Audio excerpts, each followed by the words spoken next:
Welcome to our webinar in partnership with Christian Harris of Slip Safety Services, where Christian discusses slips and trips in care services as part of his Sliptember campaign. Be sure to visit nashix.org for information on upcoming webinars. Please enjoy. I am now going to introduce Christian. Christian Harris is a slipologist. He's using proven science to address slips and trips. And he is also the founder of Slip Safety Services. And his mission is to prevent 500,000 or more slips, trips, accidents and falls, of course, per year globally, which is no mean feat, I'm sure. Slips and trips are often overlooked, as you know, and particularly within care services. It's invariably, we believe that people get old and therefore they slip, they trip. And that's not necessarily true. And obviously Christian will explain that these are serious slips and trips, have serious consequences, particularly within our sector, and the fact that they are preventable. As I say, this session is being recorded. If you could introduce yourself in the chat, and as I say, if you've got any questions, please feel free to raise them in the chat or at the end. Hopefully we'll get to all of them. If we can't, obviously, we will ping them across to Christian, and he will be quite happy to answer those subsequent to this session. Christian, I'm going to hand over to you. Good stuff. Thank you, Brett. Let me share my screen. Great to see you all today. Thanks for joining. Looking forward to getting into this subject with you, and yeah, definitely taking some questions at the end. Do pop questions in the chat.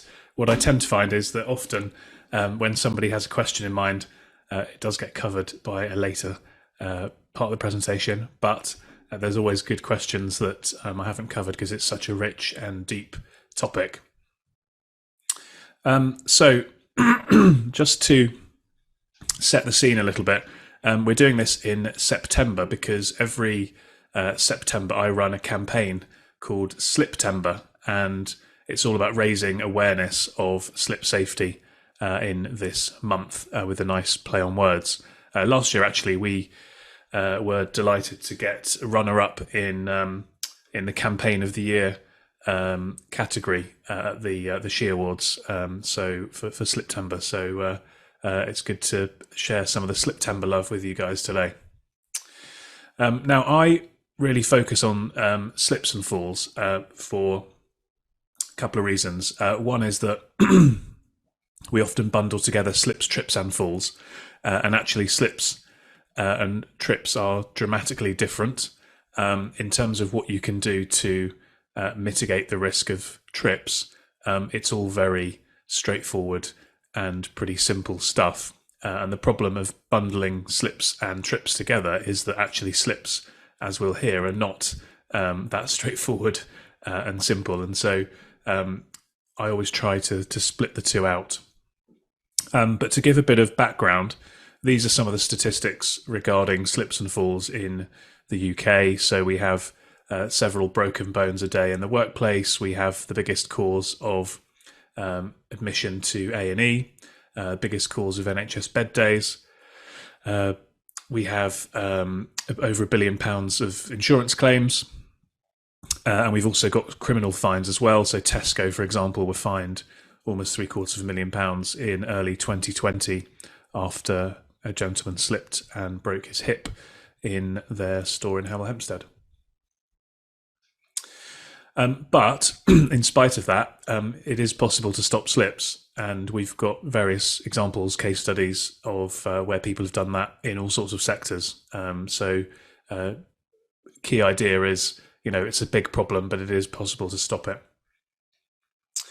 A bit of an intro to me. Brett gave you a few facts, but I set up a business called Slip Safety Services. So we do what we say on the tin. Every week, I produce different types of content, not about slips specifically, but about safety and risk management. So on a Wednesday morning at 9, I host a safety roundtable where we discuss all sorts of different topics. There's normally 20 to 70 safety and risk managers on that call. I have a podcast, more on that later. I do a LinkedIn newsletter. But obviously what I do specialise in day to day is slips and falls. I've worked in some high profile cases such as this death after a slip in a co-op store in Truro. The business has won some awards. We work with some good brands like AXA and Network Rail, CBRE. I do content and talks for the likes of IOSH, IIRSM and various others as well. Over the years, we've helped several thousand sites to reduce their slip and fall risks. Typically, clients achieve at least a 50% improvement. And at last count, we reckon we're saving about £10 million a year, which is equivalent to 3 of these lovely houses in claims. So why are slips such a big issue? The 4 things that I've seen over the years as constant, what I would say are misperceptions, are these 4 factors, which I've kind of coined into a phrase of the slip problem. So SLIP being an acronym, so simple, low cost, impossible to solve, poultry. And the reason that we have such a big problem, as I've shared with some of the statistics, is in my experience down to these 4 factors. So we have beliefs around slips, and those beliefs lead us to certain actions and or certain inactions. So the first one of those is that slips are simple. And I mentioned this, that trips are pretty simple, but slips are not really that simple. What does that sound like? Just stick a sign out and it's fine, you're covered. The reality is that isn't true. Just stick a mat out. Our cleaning company deals with it. All of these kinds of things where people just kind of assume that it's a relatively simple thing to solve, and so they put kind of minimal effort into it. The reality is that slips aren't simple. So yellow signs aren't enough. That death I mentioned, there was that led to a £400,000 fine, but for co-op. And the council summed up signage alone is not an adequate control. That gentleman, Stanley May, slipped, banged his head and died. There were 1, if not 2 signs out. The sign didn't stop him slipping. The sign didn't stop him fatally hurting himself. The sign didn't prevent a civil claim. The sign didn't prevent a criminal fine. Spillage control isn't enough. Cleaning records alone aren't enough. So all of these things we need to kind of do to some extent. But there's a lot more depth to this than most people think. So I talk of this kind of iceberg. So you have all the basic stuff above the water, which kind of everyone does. I haven't been to a company before that doesn't have policies and procedures, but that doesn't mean that the policies and procedures are detailed enough. So you can make subtle changes that will have a big effect, but I would say that it's not simple. It's subtle, not simple. The next thing we hear is that slips are low cost. What does that sound like? It's okay, our insurance will cover it, or it's okay, slips aren't very expensive anyway. The reality is that there are significant costs. So we work with AXA. They spend £8 million a year on slips. The next biggest cause of claim is manual handling, which is 30 million. So slips is twice as big as manual handling. And there's human costs, criminal fine costs, and there's hidden uninsured costs as well, which is always interesting. An insight that not many people know, around 20 to 25% of your insurance premium is likely to be attributed to potential slips and falls. So if you can start to have a dialogue with your insurer and start to do some of this stuff that we're going to talk about today and be able to evidence and prove that you're being proactive and successful in reducing slips and falls, that's going to have an effect on your premium as well. The next thing I hear a lot is that slips are impossible to prevent. So what does that sound like? Whatever you do, you're bound to get slips. The floor was slippery, of course. The floor was wet, of course it was slippery. The lady had high heels on, of course she fell over. These kinds of things.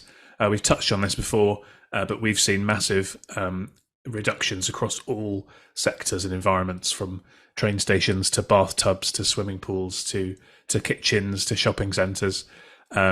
Where it is possible to significantly reduce the volume of incidents, injuries, and claims that you get.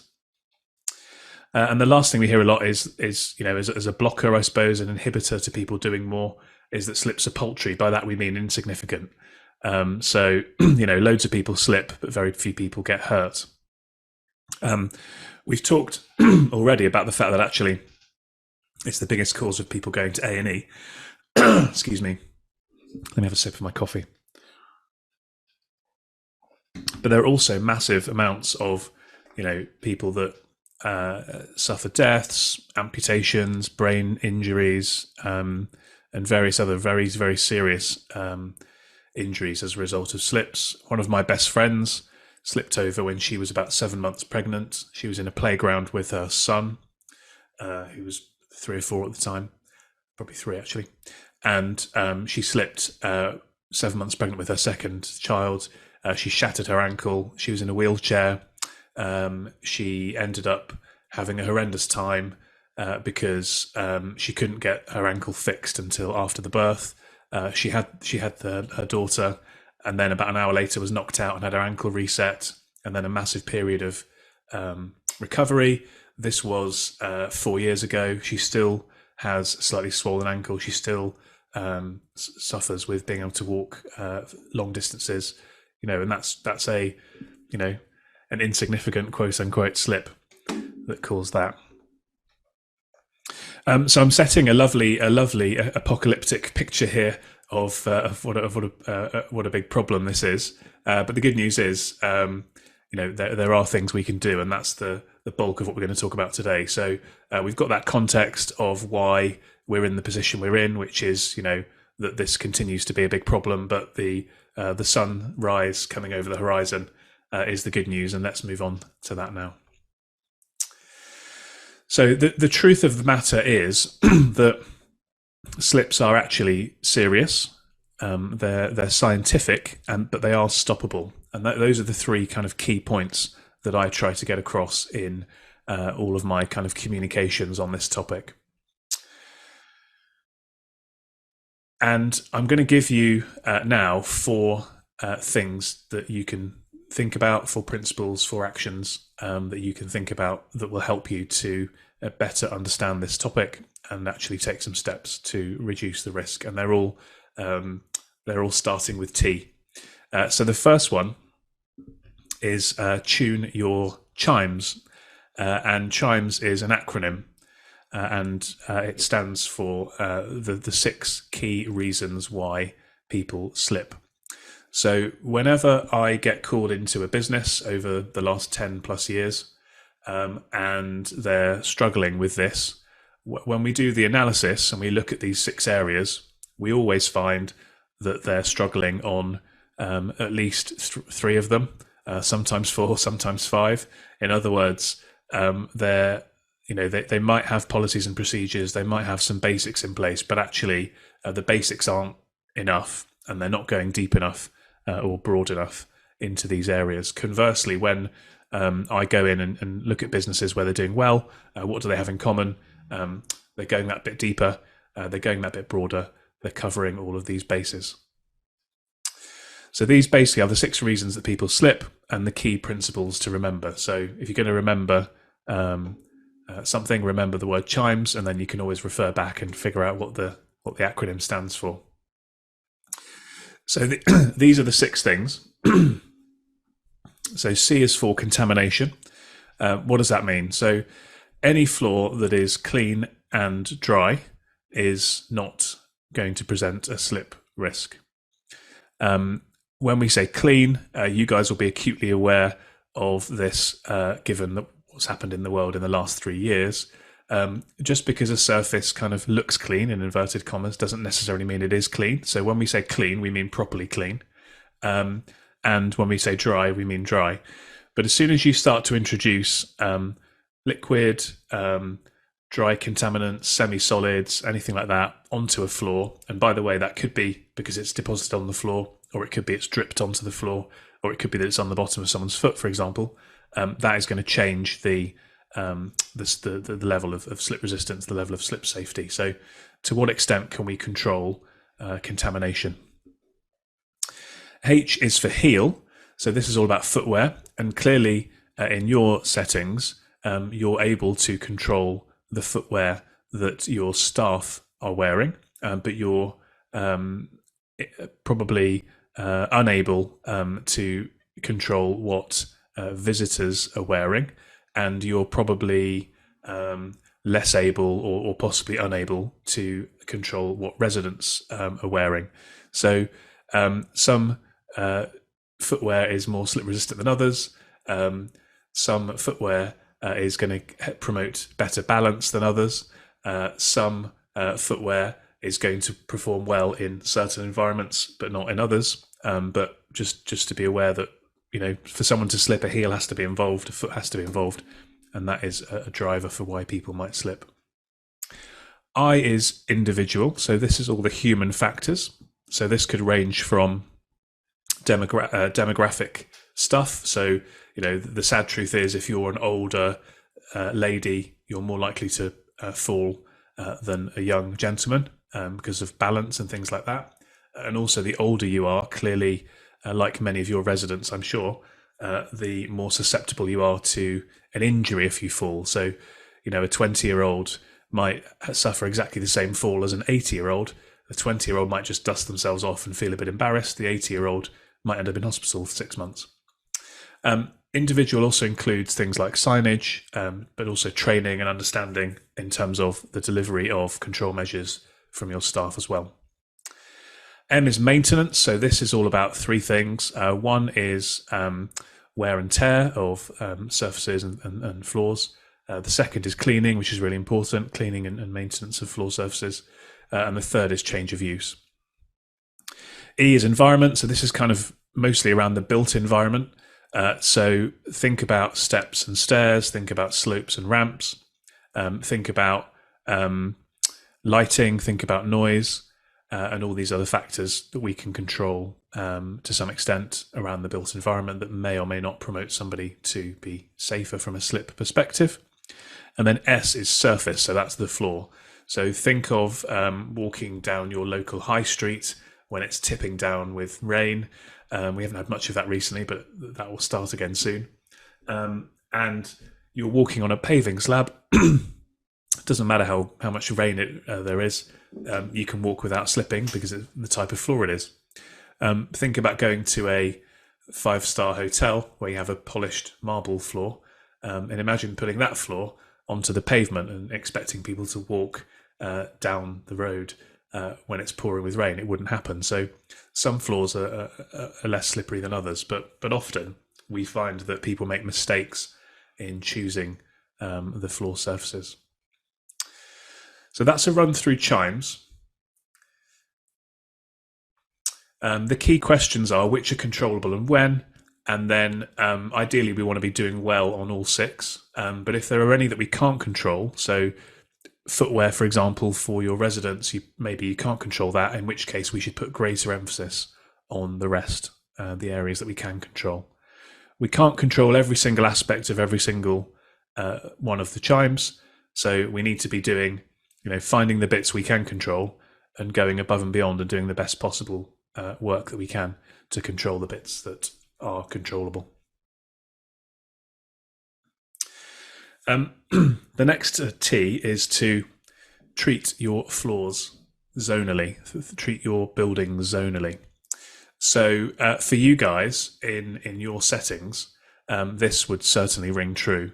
If you look at the average of all buildings, it's probably only 5% that we really need to focus on, 5% of floors that we really need to focus on, because these are the areas that are going to get wet or contaminated more frequently, whether that's often or whether that's constant. So there's a list here on the left-hand side, entrances to buildings clearly, kitchens clearly, wet leisure, whereas lots of areas in most buildings are not realistically going to get wet or contaminated, and or like many of your settings, I'm sure, you're going to have carpets and things like that aren't going to get slippery. So it's about focusing our effort and our time when it comes to slips on the 5%. So for you guys, it's the entrances, the washrooms, the external areas, the kitchens, the shower areas, the bathtubs if you have any, food service areas. These are the bits of your buildings where we need to put more focus, and the other parts of your buildings we can put less focus, because realistically the chances of something happening is much, much lower. The next T is to test your floors, and this diagram is a tool, a contraption, a piece of machinery called a pendulum test. I'm going to show you a video of it in a minute. This is what's used by the HSE. It's used by insurers and lawyers in court as a way of measuring how slippery or not a floor is, and you can use this to measure floors in situ. So it's not a theoretical test of, when we bought the floor 10 years ago, it had this slip resistance out of the box. This is actually in the real world, in this guest or this resident bathroom, how safe is this floor when it's wet? How slippery is it when it's wet? Here's a video of the test being used. As you'll see, this guy's going to spray some water on the floor. He's then going to release the foot of the pendulum. It's called a pendulum because it swings. The foot is going to swing down and strike the floor. And then as it swings through, it will push a pointer onto a gauge on the left-hand side of this metal frame.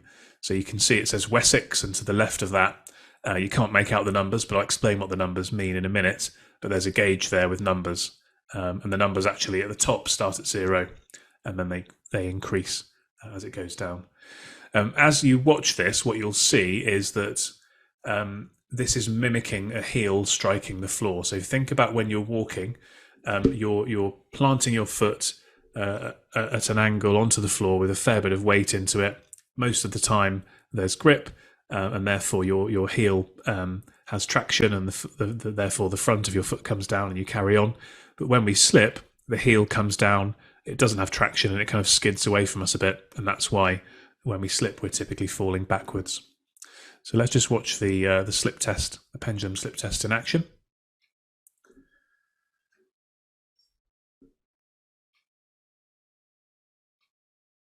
What's going on here?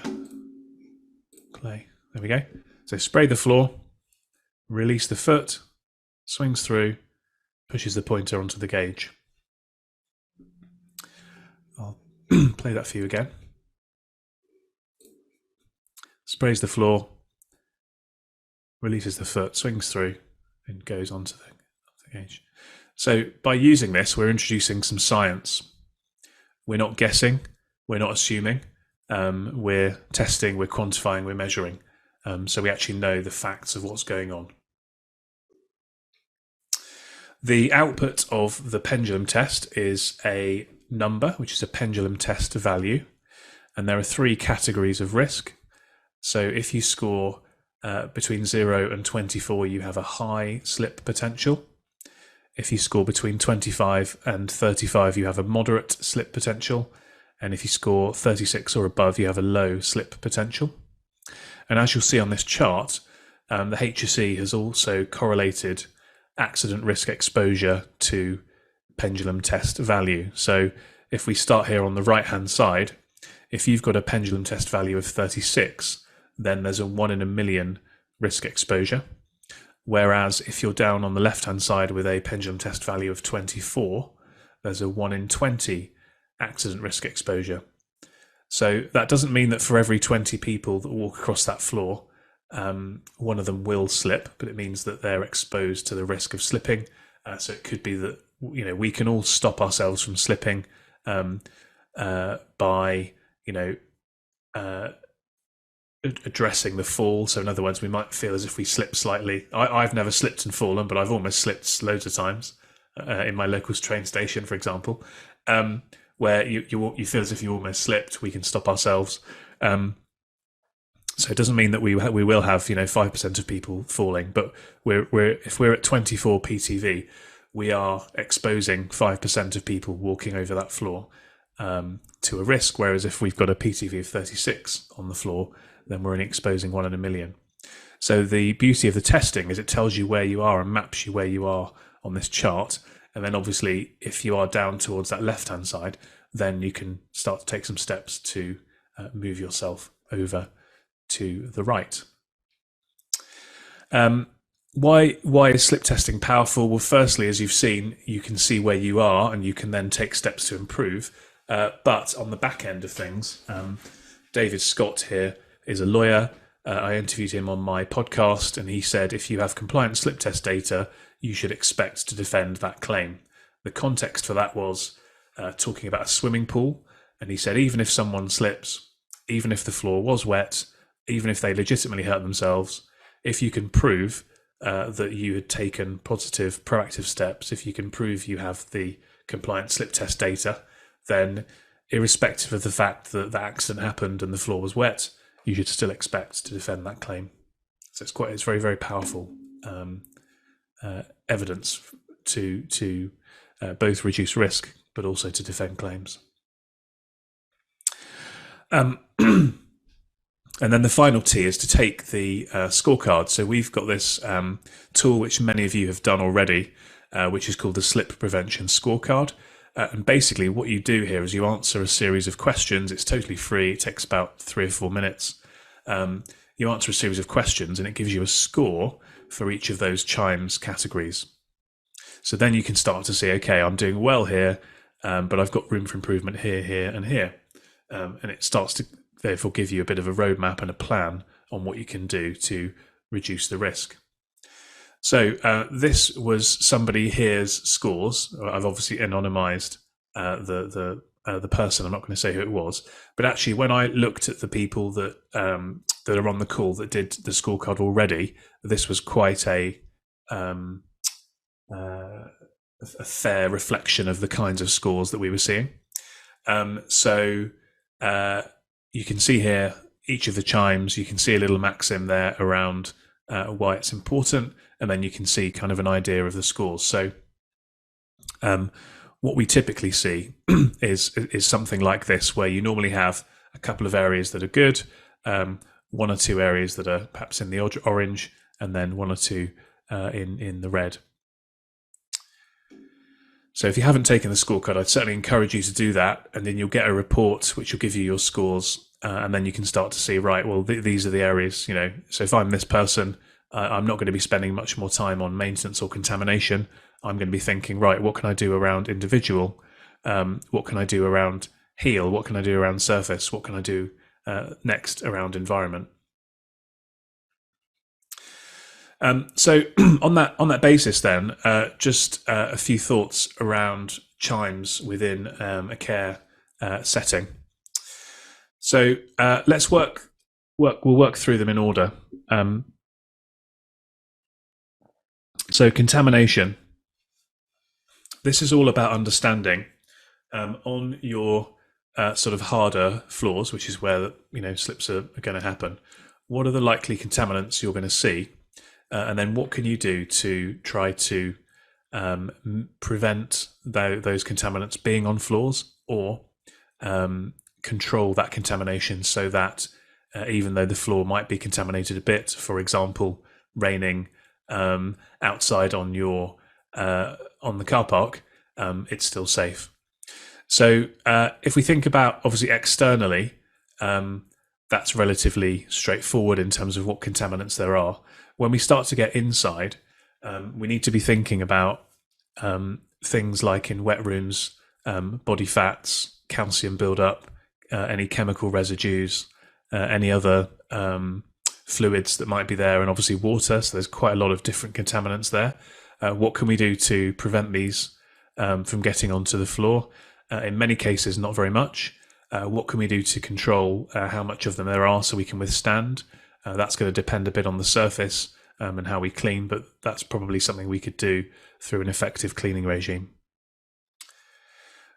Thinking about entrances, are we making sure that the way that we're cleaning our floors is not leaving any residues behind? So, for example, not mopping floors, because mopping is just sort of spreading stuff around. Let's introduce some kind of extraction or removal.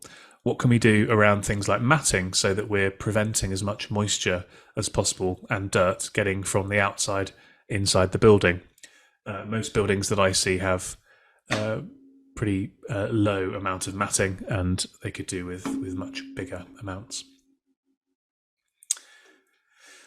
Heel. So we've already said that it's probably not possible to control residents or guests' footwear.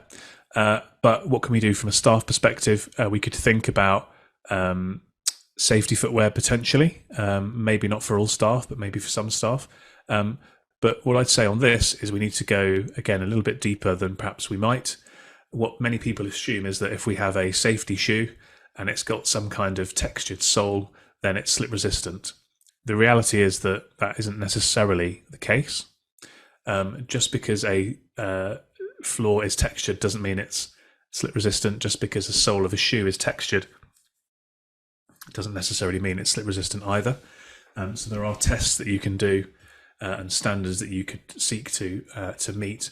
There are European standards which are quite simple to pass, being driven mostly by manufacturers. What I'd suggest you look at is the HSE does a testing scheme called GRIP, and if you get a GRIP full 4 or 5 star footwear, then that's probably going to be doing the best job for you. But also think about where these footwear are being worn.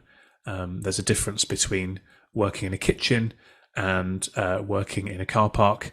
There's a difference between working, helping somebody to a resident to shower in a wet room and walking through the entrance, for example. Individual. So this is a key one, both for staff and residents. So if we're walking at a normal speed in a straight line without, doing anything sort of non-standard, then that's one thing.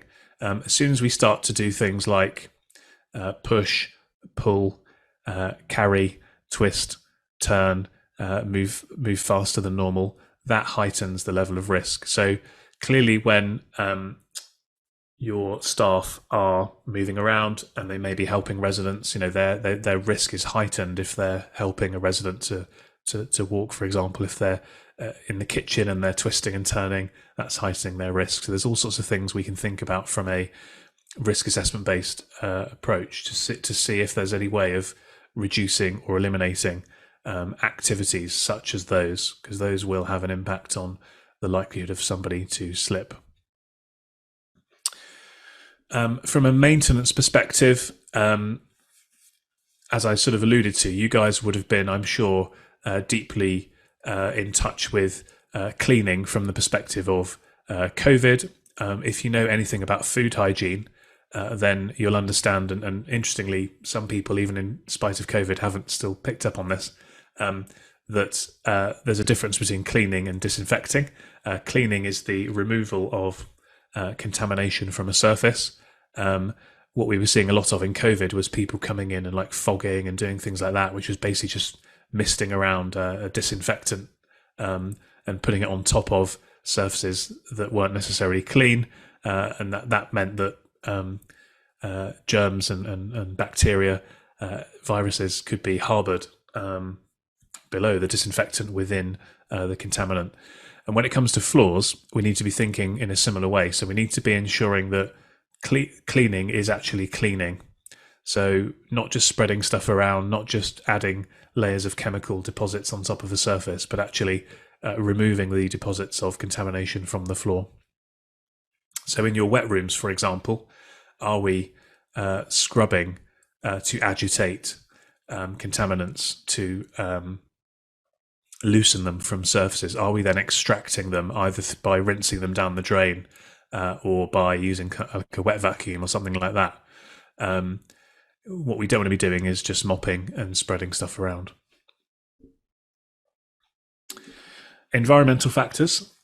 So here I would certainly be thinking about noise. I'd be thinking about lighting to make sure we've got good lighting. I'd be thinking about things like grab rails.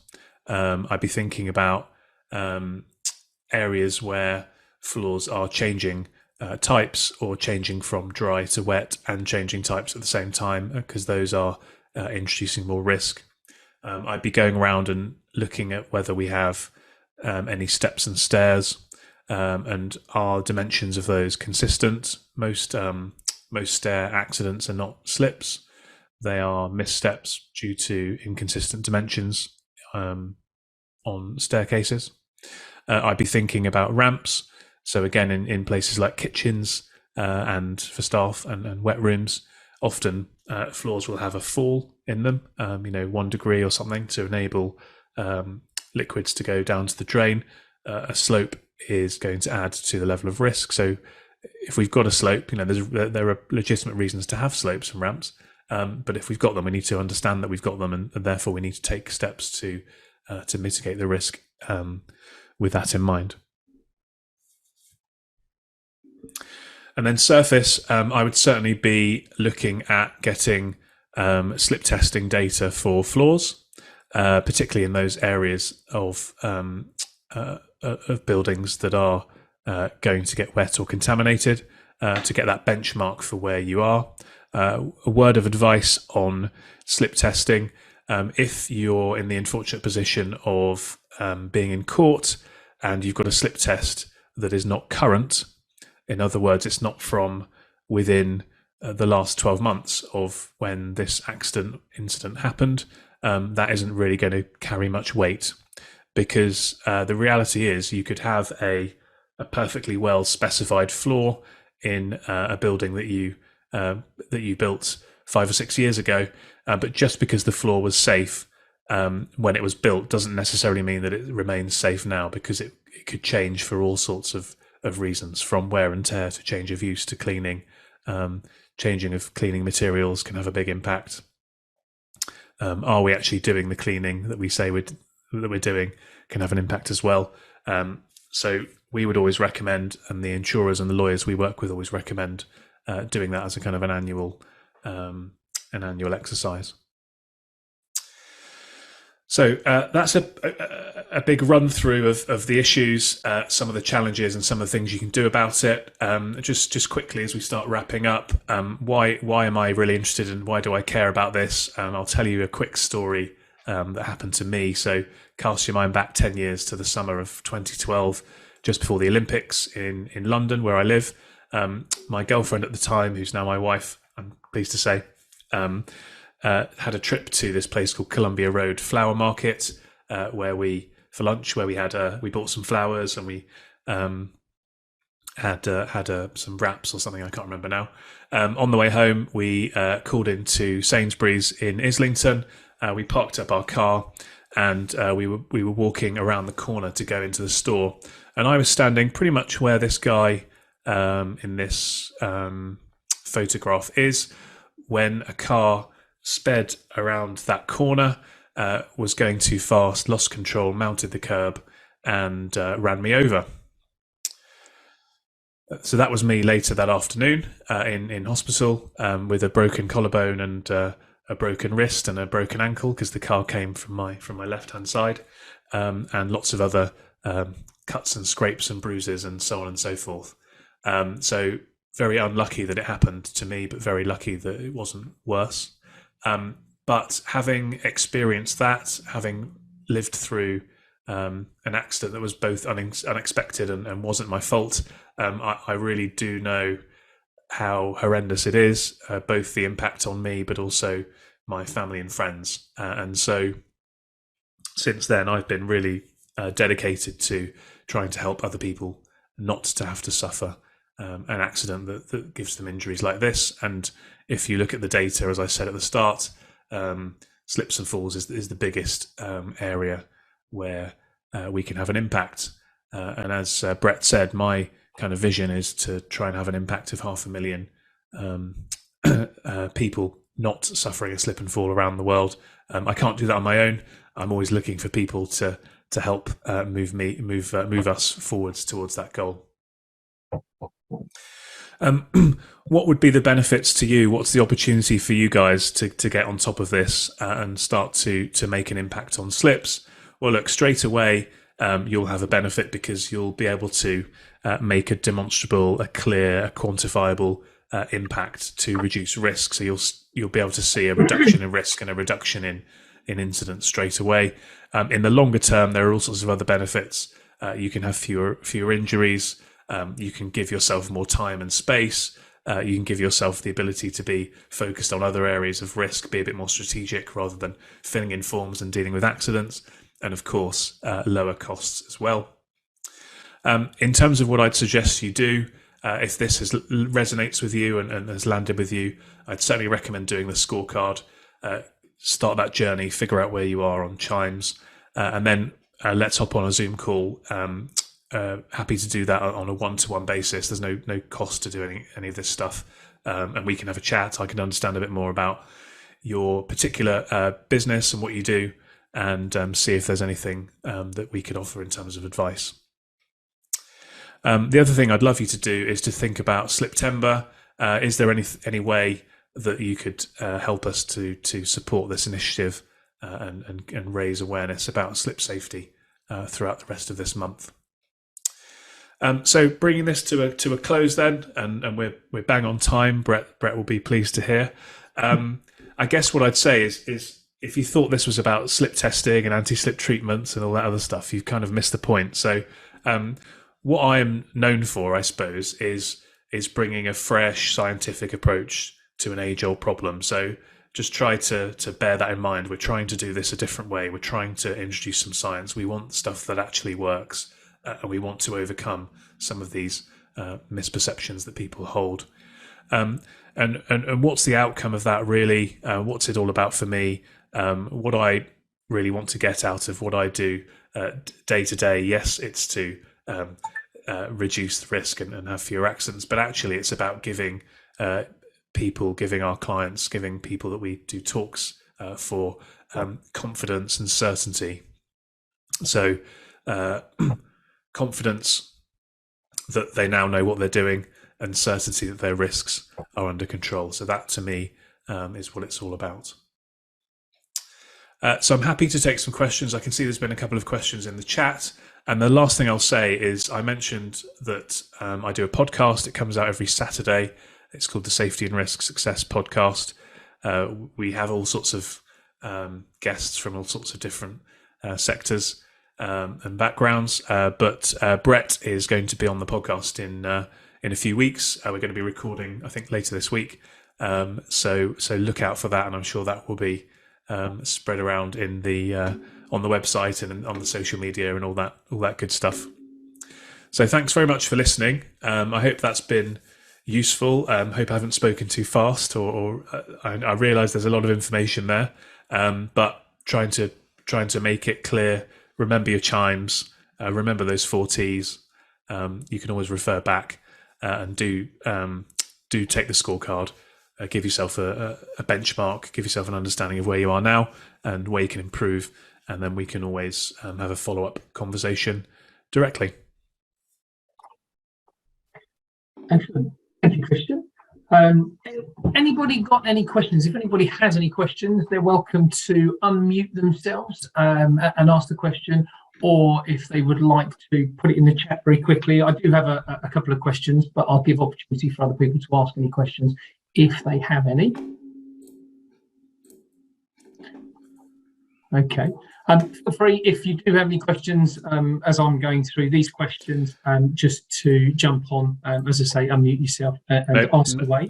Nobody likes to ask the first question. No, absolutely.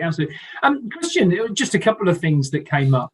So in terms of resources for slip and trip prevention, obviously you offer many resources. Are there any other places that people can look to get really good advice in terms of prevention? Yeah, so I mean, HSE has a mini site on slips which has got some good information.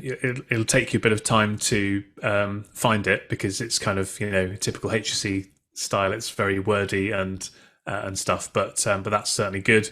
And then we've collaborated, for example, with other industry associations to do specific guidance for different sectors, leisure centres and places like that, for example. So those are good places to have a look to. Excellent, thank you. And another question: is there such a thing as a non-slip floor? We hear it quite a lot. People say they've installed a non-slip floor and then can't understand why people are actually slipping. Well, there's no such thing as non-slip, although that is a terminology that's used. The better expression would be slip resistant. So think back to the pendulum testing. If you had a floor that when it was dry and wet achieved a pendulum test score of 36 plus, then that would be a slip resistant floor. But even if you've got a floor that has a score of 36 plus, there is still a 1 in a million chance, and there is still going to be some possibility that somebody might slip on a floor that is wet or contaminated. So that's one point. So non-slip is an oxymoron. A couple of bits of detail to follow on from that. One is, how are you specifying the floor? So one of the big challenges that I see a lot is that people perceive floors to be slip resistant based on how they look or feel, but they don't necessarily have the data to back it up. So checker plating, metal checker plating is a good example of this. Where do we see metal checker plating? We see it on fire escapes. We see it on the backs of lorries. We see it on walkways externally. Some of that stuff is slip resistant. So when it's wet, it would well exceed the pendulum test value that you'd want it to have. But sometimes, and it looks very similar, it's not. It's actually very, very slippery indeed. So you can't tell just by looking at a floor whether it is slip resistant or not. And then the last thing I'd say is that, again, just because a floor was slip resistant, if indeed it was when you installed it, it doesn't necessarily mean that it is now. And so you can't just rely on the floor, because there are all these other factors at play. Primarily when it comes to having a slip resistant floor, which you would often see in a washroom or a kitchen or a wet room, any of these floors can become slippery over time if they become overly contaminated, if they're not maintained correctly. So it's really important, if you do have these kind of textured surfaces, to be very much on top of the cleaning regime, because just like I mean, we're all a bit older now, but remember when you were a teenager, the pores of your skin get contaminated and you get spots. The pores of a floor or the troughs within a floor can get contaminated, and that can produce a result that means that the floor can become slippery. So absolutely, some floors are less slippery than others. Absolutely, you should be choosing floors that are in environments that are going to get wet or contaminated that exceed PTV 36 when wet, but you need to just be careful about how they're being looked after and just validate every so often that they're continuing to perform as they should. Absolutely. It's interesting that you say about maintaining, because one of the things that I've found where we've had problems with slips, in particular, and as you say, in sort of wet areas, is where people actually are using the incorrect product for cleaning, which can be a huge contributory factor in that, residue, as you say, is left behind. And you'll know this because of your background, but sadly, even many, what's the best way of saying this? Even many chemical suppliers or even manufacturers sometimes don't actually know how their products will affect slip resistance of floors. So they will, they'll sell you a degreaser, but they've got no data to prove whether on your floor in your kitchen, when does that degreaser actually remove the grease that's there and leave the floor safe or not. So there's a lot of not necessarily deliberate, but there's a lot of kind of misinformation to navigate through, and again, that's where thinking about the kind of scientific approach is a good one. I would even go down. You guys probably will, because you're producing food. You're going to have food safety standards. You're going to have to meet. You're going to be familiar with things like ATP testing of worktops and surfaces like that. You can use ATP as a barometer for how effective your floor cleaning is. Clean your wet room floor, put an ATP swab on it, and it'll tell you if it's clean or not. Try and then see if you can figure out a way of cleaning it better, more effectively, to reduce as low as possible the level of ATP on the surface, and that's going to be a good barometer for whether it's clean from a slip perspective as well. Okay, thank you very much. It doesn't look like we've got any more questions, so I would like to tail off by saying thank you very much. It was an extremely good presentation. Hopefully everybody got from it what they intended to. As I say, this presentation has been recorded, so it will be made available in the very near future via our website. Christian, just before we close this particular presentation, and I will add some dates for diary for those of you who are interested in upcoming webinars. Christian, your contact details, what's the best way to contact you following this? Very active on LinkedIn. So if you were to search for Christian Harris Slip, you'd find me on LinkedIn. Or you could go to our website, which is slipsafety.co.uk. Excellent. Thank you very much. And just very quickly, before I close this presentation in its entirety, just dates for diary. So we've got some upcoming events. So we've got a conversation and catch up. That's on the 4th of October at 10:30 until 11:30. The theme will be notified to everybody much closer to the time. Then on the 11th of October, we have an infection prevention control presentation by Infection Prevention Solutions Clinical Director. That's at 10 o'clock in the morning until 11. And then on the 8th of November, we have personal emergency evacuation plans and fire safety being presented by Globex Europe Limited. That's 10 till 11 again. And then on the 1st of December at 10:30, we have our London Networker, which is an in-person meeting, and that is at DAC Beechcroft's address in London, and that will be on investigations and a legal update. For more information on all of those events, please visit our new website, as you're aware, which is nashix.org. And if you click on the events tab, you will find that there. And equally, once we have released the presentation and the details, we will also put that on the website. So you'll find that, as I say, at nashix.org. Again, thank you, Christian. That was excellent, very informative, very helpful, and hopefully everybody's taken away from it as much as I have. That just leaves me to say thank you for attending and supporting Nashix.